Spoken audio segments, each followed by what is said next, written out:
स्वागत है आप सभी का एनएफ न्यूज पर। मैं हूं आपके साथ रोहित। दिल्ली में हुए ब्लास्ट के बाद जिस तरीके से तस्वीरें आई वो भयावह रही। ऐसे में प्रधानमंत्री नरेंद्र मोदी का भूटान दौरा भी था और 11 तारीख को प्रधानमंत्री नरेंद्र मोदी भूटान की राजधानी थिम्पू गए, जहां से उन्होंने ये साजिश रचने वालों को चेतावनी दे दी और साफ तौर पर कह दिया कि जिन्होंने भी इस घटना को अंजाम दिया है वो बख्शे नहीं जाएंगे।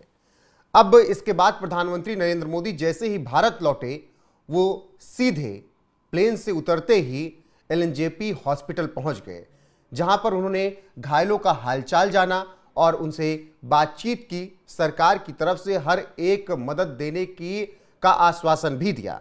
आपको जानकारी देते चलें कि दिल्ली में सोमवार को हुए विस्फोट की घटना में कई लोगों की मौत हो गई, कई घायल हो गए। जो घायल हैं उन सब का इलाज एलएनजेपी हॉस्पिटल में चल रहा है।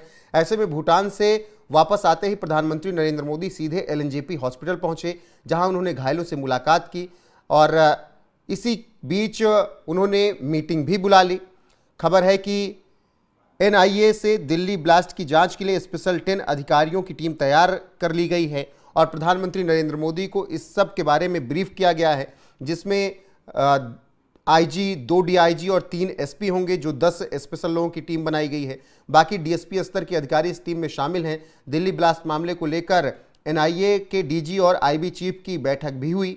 खबरों के अनुसार एनआईए की टीम जम्मू कश्मीर, दिल्ली और हरियाणा पुलिस से जैश मॉड्यूल की तमाम केस डायरी अपने कब्जे में ली और जांच की जा रही है। साथ ही फरीदाबाद में आतंकी मॉड्यूल का पर्दाफाश होने के बाद अल फलाह यूनिवर्सिटी जांच की घेरी में है। इस यूनिवर्सिटी से जुड़े 3 संदिग्ध आतंकियों को पहले ही गिरफ्तार किया जा चुका है, जिनके पास से भारी मात्रा में विस्फोटक बरामद हुआ। मामले में एजेंसियों ने जांच दायरा बढ़ाते हुए 6 और लोगों को हिरासत में लिया और प्रधानमंत्री नरेंद्र मोदी ने जब मीटिंग मिलाई अधिकारियों की, तो उन्हें पूरी चीज़ें ब्रीफ की गई कि अभी तक क्या कुछ हुआ और ब्लास्ट के बाद कितनी इन्वेस्टिगेशन हुई, कितनी जाँच हुई, कौन कौन पकड़ा गया। हालांकि जब भूटान दौरे पर प्रधानमंत्री थे तब भी पूरी जानकारी प्रधानमंत्री नरेंद्र मोदी ले रहे थे और ऐसे में अब भारत लौटने के बाद वो सीधे एलएनजेपी हॉस्पिटल पहुंचे। वहां पर उन्होंने घायलों से बातचीत की, मुलाकात की, जिसकी तस्वीरें आपने अभी देखी और एक एक घायल से मिलकर उन्होंने हालचाल जाना। ये आश्वस्त किया कि आपको हर संभव मदद दी जाएगी। इससे पहले प्रधानमंत्री नरेंद्र मोदी ने जो लोग इस ब्लास्ट में मारे गए उनके प्रति, उनके परिवार के प्रति संवेदनाएं व्यक्त की। साथ ही पीएम मोदी ने घायलों से मुलाकात करने के बाद एक ट्वीट भी किया। पीएम मोदी ने अपने ट्वीट में क्या कुछ लिखा वो आपको बताते हैं, दिखाएगा। प्रधानमंत्री नरेंद्र मोदी ने लिखा, went to LNJP hospital and meet those injured during the blast in Delhi, praying for everyone quick recovery, those behind the conspiracy will be brought to justice. और ये प्रधानमंत्री नरेंद्र मोदी ने ट्वीट किया और इसके साथ पीएम मोदी ने तस्वीरें शेयर की और तस्वीरों में आप देख सकते हैं किस तरीके से पीएम मोदी घायलों से मिल रहे हैं और एक एक घायल का हालचाल जाना है।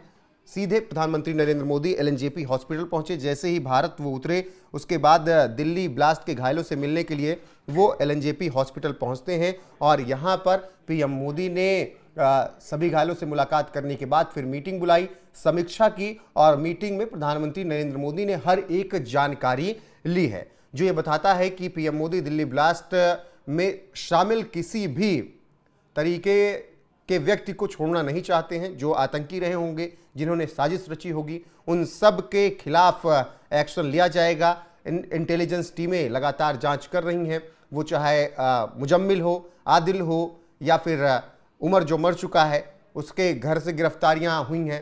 अभी तक जो खबर है कि उमर जो था, आतंकी उमर, उसने ब्लास्ट किया गाड़ी में बैठे हुए और वो उसी के साथ झन्नुम पहुंच गया। उसके परिवार के 2 भाइयों को, उसकी मां को गिरफ्तार किया गया और तमाम परिवार वाले तो ऐसे हैं जो आतंकियों के परिवार के हैं, वो कह रहे हैं कि उनके बच्चे को मानसिक दिवालियापन है, मतलब बचाने की भी कोशिशें हो रही हैं।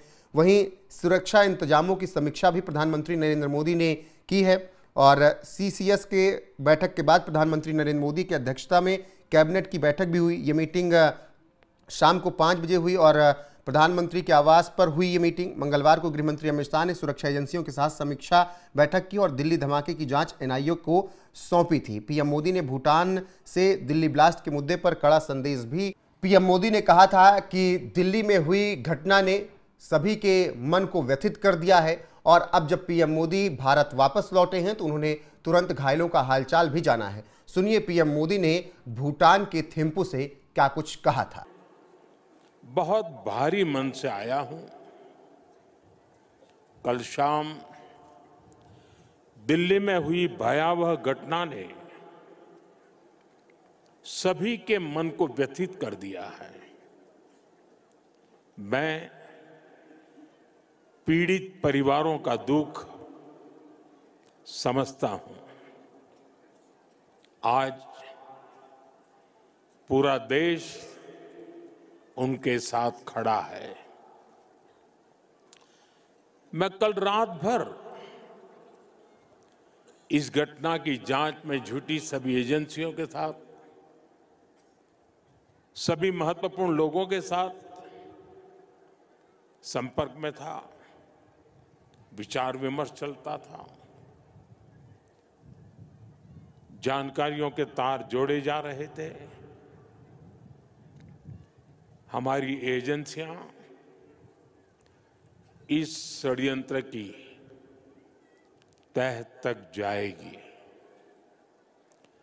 इसके पीछे के षड्यंत्रकारियों को बख्शा नहीं जाएगा। All those responsible will be brought to justice. तो प्रधानमंत्री नरेंद्र मोदी ने भूटान से सीधी चेतावनी दे दी थी उन सभी को जो इस ब्लास्ट में शामिल थे, और सबकी जांच की जा रही है। एक एक का हिसाब किया जाएगा, किसी को छोड़ा नहीं जाएगा। और आज यही बात प्रधानमंत्री ने एक बार फिर कही जब उन्होंने घायलों से मुलाकात की और ट्वीट किया, और उन्होंने कहा कि साजिश रचने वालों को छोड़ा नहीं जाएगा। इससे साफ हो गया है कि जिन्होंने भी लाल किले के पास ये ब्लास्ट किया है उन सबको जांच के दायरे में लाकर पूछताछ करने के बाद उनका हिसाब किया जाएगा। प्रधानमंत्री नरेंद्र मोदी से पहले गृह मंत्री अमित शाह ने इस पूरे मामले पर बयान दिया था और उन्होंने भी यही बात कही थी कि साजिश करने वालों को छोड़ा नहीं जाएगा।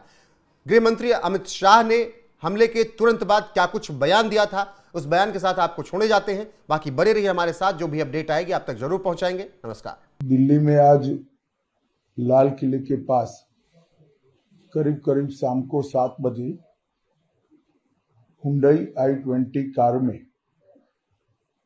एक ब्लास्ट हुआ है, और ब्लास्ट के कारण कार और कार के आसपास की 3-4 व्हीकल और खड़े हुए लोग, ऑटो में बैठे हुए लोग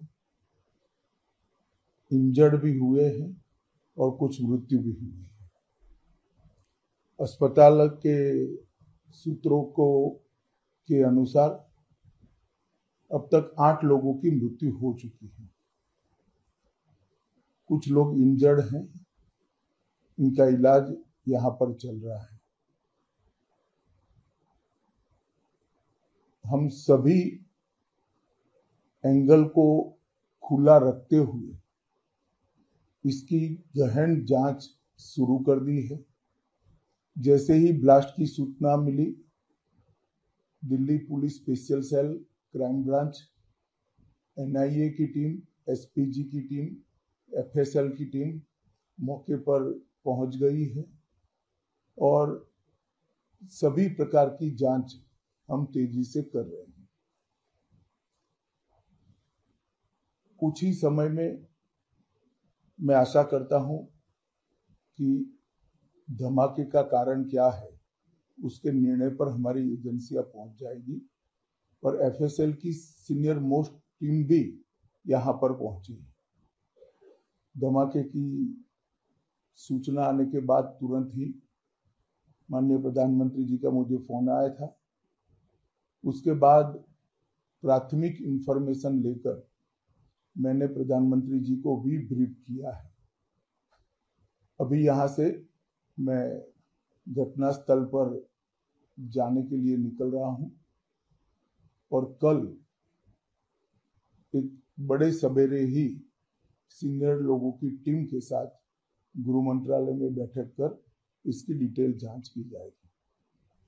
सर, आपको लगता है कि इस हमले के पीछे, जो ब्लास्ट हुआ, इसके पीछे कोई आतंकी हमला है या कोई भी प्लानिंग यहाँ पर की जा रही है?